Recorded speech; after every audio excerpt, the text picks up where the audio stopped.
गोटो है सर।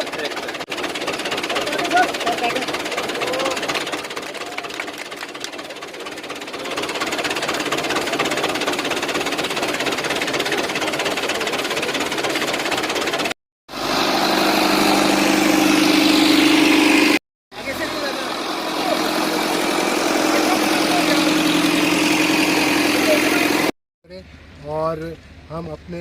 मेहनती किसानों की ताउन से मज़ीद पैदावार को बढ़ाएं, क्योंकि हमारी बढ़ती हुई आबादी के साथ गंदम की ज़रूरियात हमारी बढ़ रही हैं और हमने उसके साथ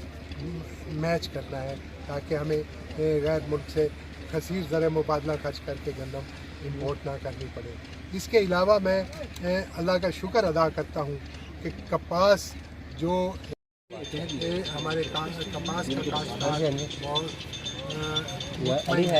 इंशाअल्लाह कपास की काश्त आने वाले वक्तों में बढ़ेगी और कपास का जो